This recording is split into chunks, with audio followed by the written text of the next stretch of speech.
Record. Okay.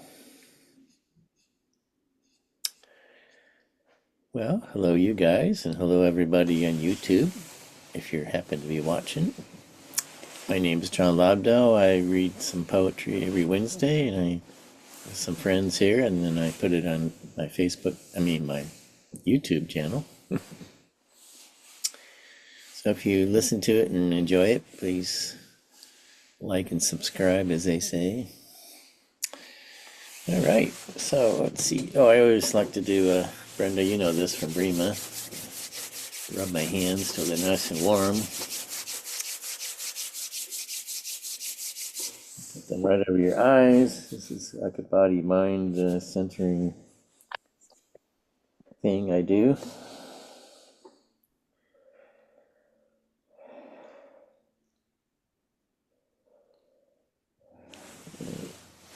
Do it a couple times.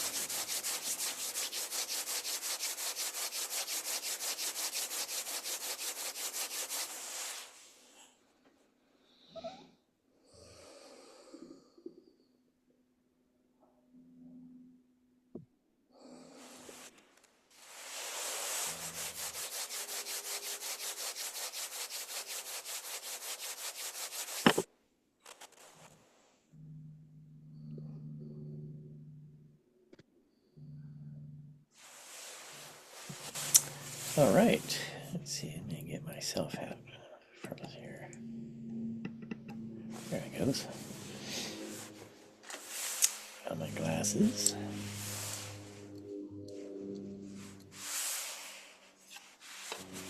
Hey, Glenda, look, I changed my calendar. I'm so proud. I just did it. I just did it today. About 10 minutes ago. I'm timeless. What can I say? Yeah, that's it. That's it. Let's see. Actually, it's getting kind of warm in here. Yeah. Lucky you. Yeah. It's cold in here, and it's probably colder outside. But I don't It know. was snowing here, oh my gosh, Glenda, where do you live? Indiana, South. Oh, Limit. oh, Yeah. Uh-huh. South Bend. No, it's south of Indianapolis. Ah, okay, okay. Oh. So, once again, I did not write a poem this week, but I found an old one that's in my newest book, which will be coming out soon. And I will send it to you, Glenda, Hmm. along with my I'm other still waiting on the last one. one. I know. What can I say? The ones I have are look really lonely sitting there by themselves. Okay, well, just wait. You'll get two for one. Oh, great. That was weird. There was like a little light thing went across my screen. Where is that from? My sparkling personality. Maybe there's angels in the room, fairies or something. Hmm. Well, this is one I wrote a while back. Let's see what it is. A day at the park. Little children being pushed on swings scream in sheer joy. Teenagers playing basketball talk loudly with the bravado of young men. An old man shuffles by stiffly. Out of nowhere, a dragonfly flies by, its nearly metallic colors flashing in the sun. How long do they live, I wonder? Not long, I believe. I start thinking about time. Even this great oak I'm sitting under will eventually tire of holding up its massive limbs. It will return to earth. And what of the ground under my feet?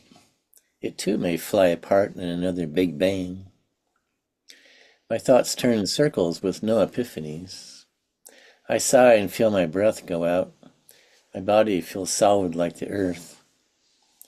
A young girl holding on to a giant dog distracts me. I laugh like a raven making their chuckling noise. I quit trying to figure it all out. I fall into the moment like a blue jay going after an acorn. There is simply life all around me, and most satisfying of all, I know I'm alive in it. Mm. Nice. Yeah. Let's see. I'll read that one. I'll read this one.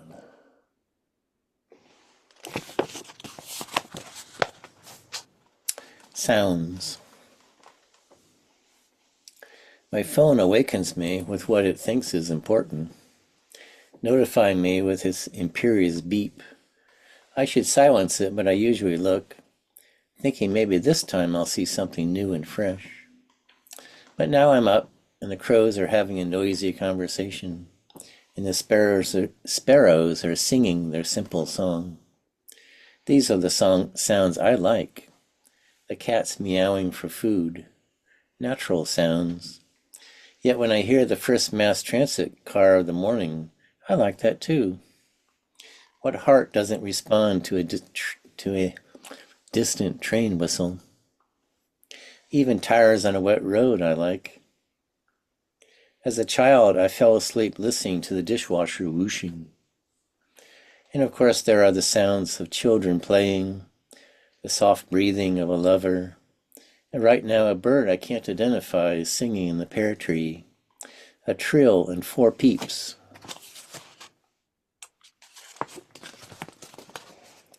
Sounds make us pay attention, and if they bring up feelings of delight or even remorse, it's best not to think too much, just experience wordlessly. Mm. See, I think I had another one that's kind of like that.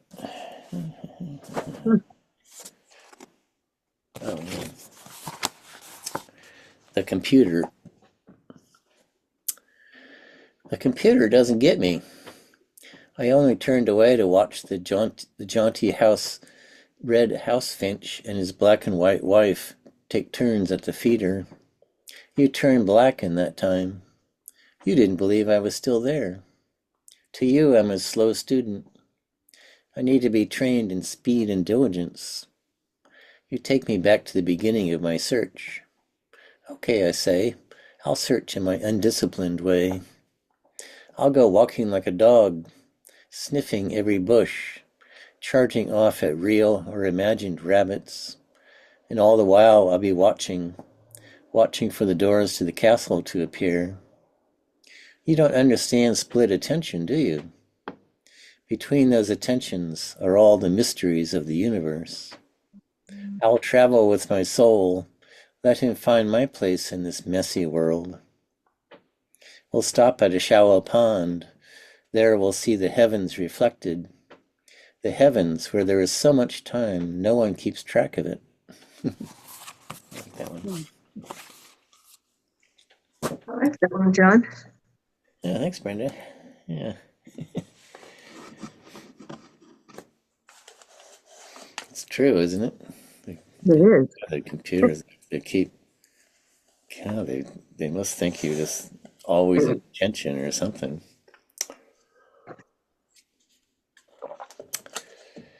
All right, I think that's enough of mine. Let's do what Linda sent me.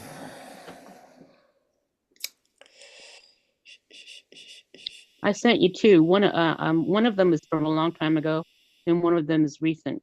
I wonder if you can tell which one is which. You know, once again, I'm missing one of them. I just got Autumn Encroachment. Oh, that's the old one. Okay. Because last week I read poetry written by a friend, right? All right. No, I don't know why. Sometimes I don't get all of your texts. It doesn't make any sense. Well, I'll send the new one next time. Okay, well, I'll read Autumn Encroachment. So this is from before, huh? Yeah.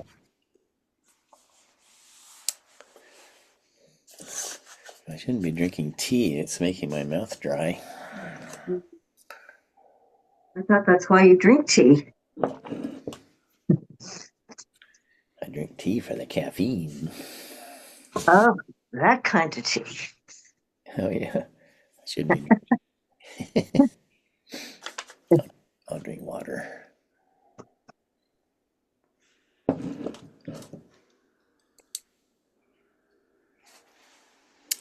Okay, this is by Glenda. Autumn Encroachment. Leaves waft gently to nature's floor. Twilight crawls through my heart's door. Rain mists my soul to blend with my tears. Thunder hesitates, then drowns in my fear. Of heavy memories I hold in my soul. Of midnight pain I've begun to know so well. Trees explode in crimson hue to shower my dreams and shade them true. Autumn's death surrounds my soul, embraces me with bitter snow.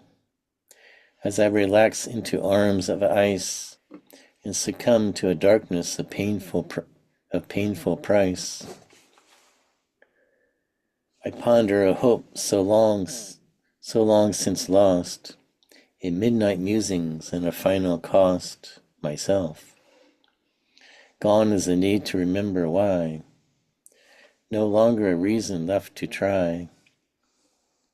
Apathy takes me well in hand, wraps its cocoon with an iron band, whispers a promise of quiet sleep, offers a peace for me to keep as mine.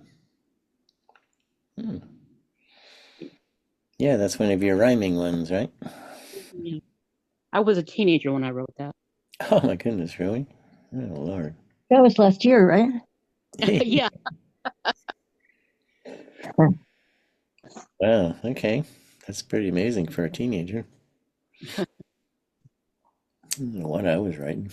I was pretty prolific back then. Ah, okay. Yeah, that's beautiful. Thanks.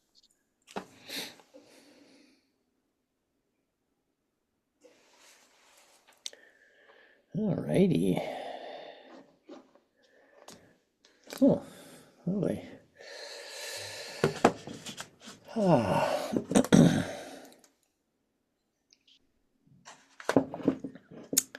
Let's see, what else do I have? My desk definitely needs to be cleaned.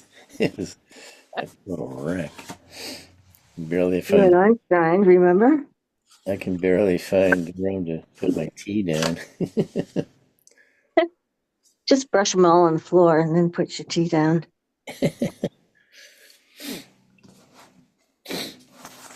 I like a little disorder.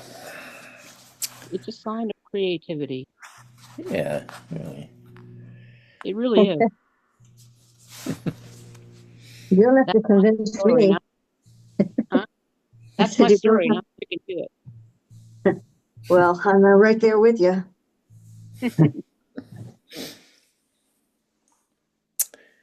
Okay, what am I doing here? I'm just reading some other poetry. Okay.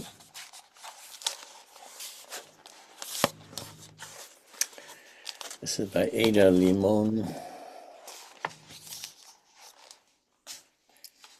called Intimacy. I remember watching my mother with the horses, the cool, fluid way she'd guide those enormous bodies around the long field, the way she'd shoulder one aside if it got too close, if it got greedy with the alfalfa or apple. I was never like that, never so confident around those four-legged giants who could kill with one kick, or harm with one toss of their strong heads. To me, it didn't make sense to trust a thing that could destroy you so quickly, to reach out your hand and stroke the deep separateness of a beast, that long gap of silence between you, knowing it would eat the apples with as much pleasure from any flattened palm. Is that why she moved with them so easily? There is a truth in that smooth indifference, a clean honesty about otherness that feels not like the moral, but the story.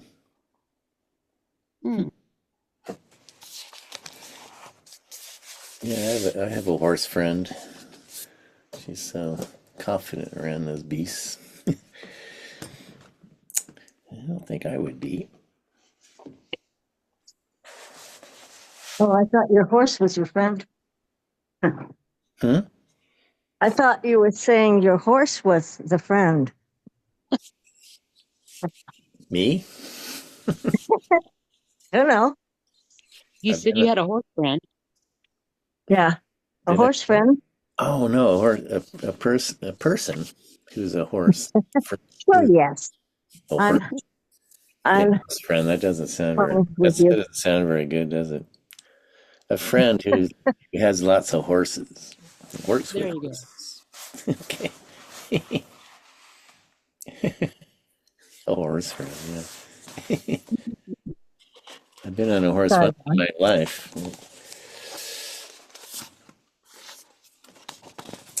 I just remember when it was going down, I was coming up.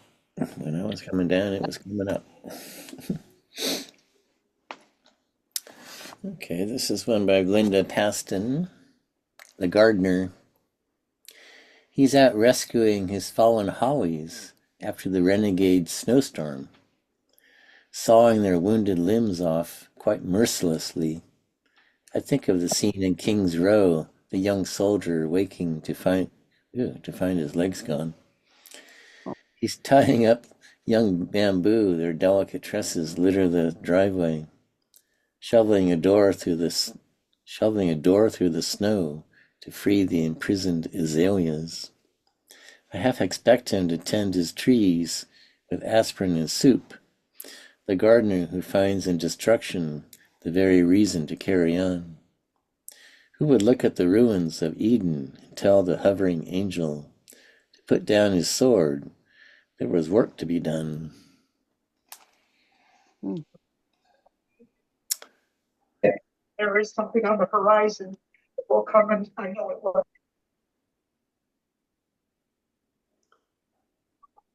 What was that? Oh, sorry, I'm backing up. Oh, okay. Well, here's another one about snow. I will. Are you in your car?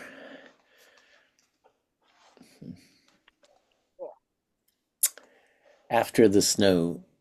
I'm inside a Japanese woodcut, snow defining every surface, shadows of tree limbs, like pages of inked calligraphy. One sparrow high on a branch, brief as a haiku. Here in the Maryland woods, far from Kyoto, I enter Kyoto.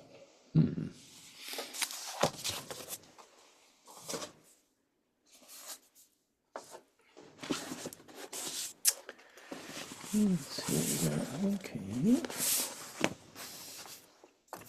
There's a couple by Robinson Jeffers. He lived on the Pacific Ocean, kind of south of here. He was one of the original sort of ecological poets. Boats in fog. Sports and gallantries, the stage, the arts, the antics of dancers, the exuberant voices of music have charm for children but lack nobility. It is bitter earnestness that makes beauty. The mind knows, grown adult. A sudden fog drift muffled the ocean, a throbbing of engines moved in it. At length a stone's throw out between the rocks and the vapor. One by one move shadows. Out of the mystery shadows, fishing boats, trailing each other, following the cliff for guidance, holding a difficult path between the peril of the sea fog and the foam on the shore granite. One by one, trailing their leader, 6 crept by me, out of the vapor and into it. The throb of their engines subdued by the fog, patient and cautious, coasting all round the peninsula, back to the buoys in Monterey Harbor. A flight of pelicans is nothing lovelier to look at. The flight of planets is nothing nobler. All the arts lose virtue. Against the essential reality of creatures going about their business among the equally earnest elements of nature.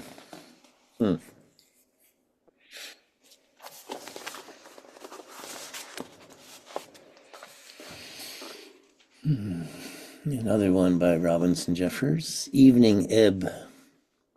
The ocean has not been so quiet for a long while. 5 night herons fly shore-long, voiceless in the hush of the air, or over the calm of an ebb that almost mirrors their wings. The sun has gone down and the water has gone down.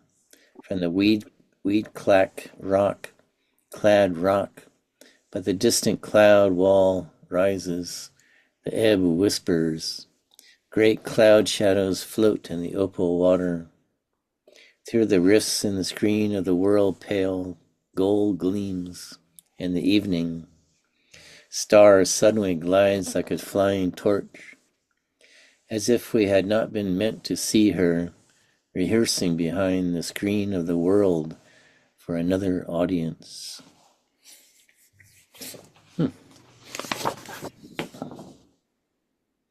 Yeah. Well, here's a little one by William Carlos Williams, which is apparently one of his famous ones.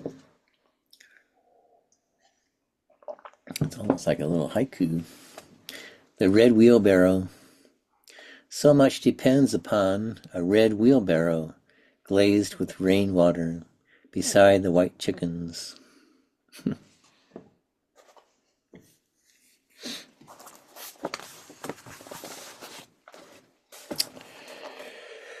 Here's one by who? Wisława Szymborska, who was Polish, I'm sure. I think she's quite well known.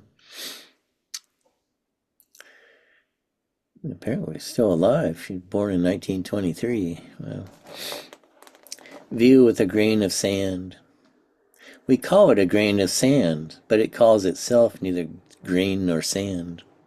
It does just fine without a name, whether general, particular, permanent, passing, incorrect, or apt. Our glance, our touch mean nothing to it. It doesn't feel itself seen and touched. And that it fell on the windowsill is only our experience, not its. For it's no different than falling on anything else, with no assurance that it's finished falling, or that it's falling still. The window has a wonderful view of a lake, but the view doesn't view itself. It exists in the world, colorless, shapeless, soundless, odorless, and painless. The lake's floor exists floorlessly, and its shore exists shorelessly.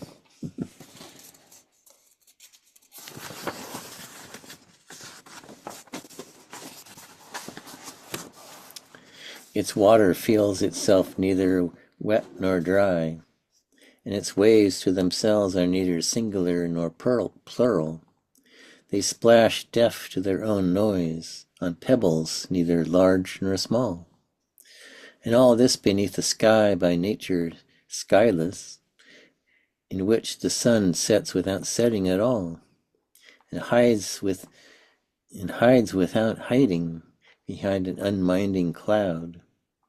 The wind ruffles it, but its only reason being that it blows.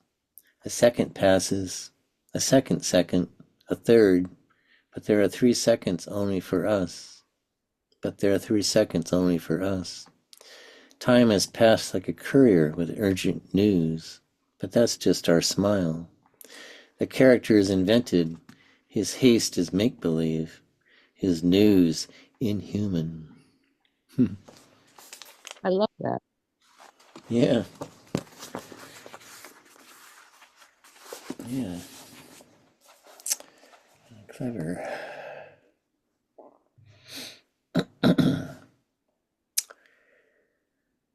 Here's one by a Frenchman named Francis Pon, who I believe was one of the first ones to start writing prose poems. This is called The Frog. When little matchsticks of rain bounce off drenched fields, an amphibian dwarf, a maimed Ophelia, barely the size of a fist, sometimes hops under the poet's feet and flings herself into the next pond. Let the nervous little thing run away. She has lovely legs.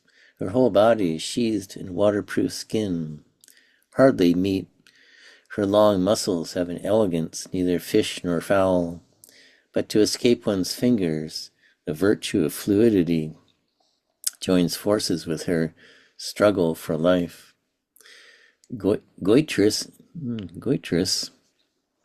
she starts panting, and that pounding heart, those wrinkled eyelids, that drooping mouth, move me to let her go.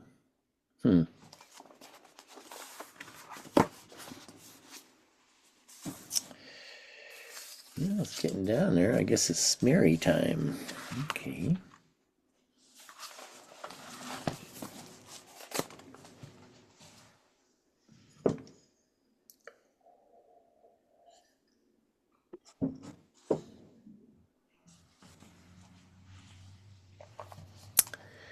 After reading Lucretius, I go to the pond.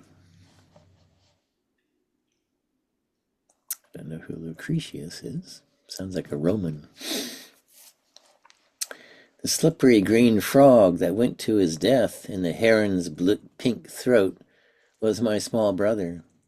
And the heron, with the white plumes like a crown on his head, who is washing now his great sword beak in the shining pond, is my tall, thin brother. My heart dresses in black and dances.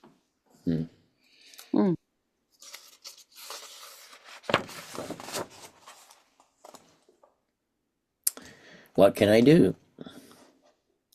The television has two instruments that control it. I get confused. The washer asks me, do you want regular or delicate? Honestly, I just want clean. Everything is like that. I won't even mention cell phones. I can turn on the light of a lamp beside my chair where a book is waiting, but that's about it. Oh yes, and I can strike a match and make fire.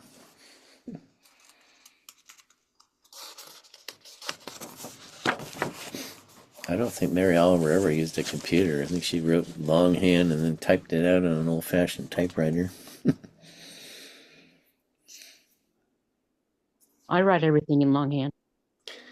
Oh, do you? I used to more. More and more I write on the computer now. I don't know. Maybe it's because I can't read my own writing anymore. It's just a thing that I have about ink and paper. Yeah, I know what you mean. Yeah, I still scribble my original thoughts out on paper. Yeah, I do that too. But then I put them together on the computer because it's just easier to see. Well, I think I only have a couple minutes. We're picking up Ella. All right, but I'm listening to a poetry reading. I'm listening to poetry reading. Oh, so like I'm on a call? Yeah, so you can not talk. Oh, sorry. Just listen. Sorry. Okay, this is Rumi for Coleman Barks. When Rumi went into the tavern, I followed. I heard a lot of crazy talk and a lot of wise talk, but the roses wouldn't grow in my hair. When Rumi left the tavern, I followed. I don't mean just to peek at such a famous fellow. Indeed, he was rather ridiculous with his long beard and his dusty feet. But I heard less of the crazy talk and a lot more of the wise talk. And I was hopeful enough to keep listening, until the day I found myself transformed into an entire garden of roses. And maybe one more. First yoga lesson. Be a lotus in the pond, she said, opening slowly. no single energy tugging against one another, but peacefully all together. I couldn't even touch my toes. Feel your quadriceps stretching, she asked. Well, something was certainly stretching. Standing impressively upright, she raised one leg and placed it against the other, then lifted her arms and shook her hands like leaves. Be a tree, she said. I lay on the floor exhausted. But to be a lotus in the pond, opening slowly, very, very slowly rising, that I could do. Okay, I think that's our time for today. That was fun. Thank you, John. Thanks, John. Yeah, good to have you guys. And I might actually send you a couple of poems from my cousin. I found her book recently. Ellen. Oh, Green. is that the lady that has an autoimmune disease or something? Right. Yeah. Yeah, I've actually got a book of hers somewhere. I can't remember where. But yeah, you can Oh, send well, it to me. I just came across it. I And, like her poems. Yeah, yeah, send me some. Yeah, yeah. Okay. Okay, okay, guys. See you all next Wednesday. Have a great week. You too. Bye-bye. Bye, bye, guys. Bye. Linda. Bye-bye. Bye, bye. Bye.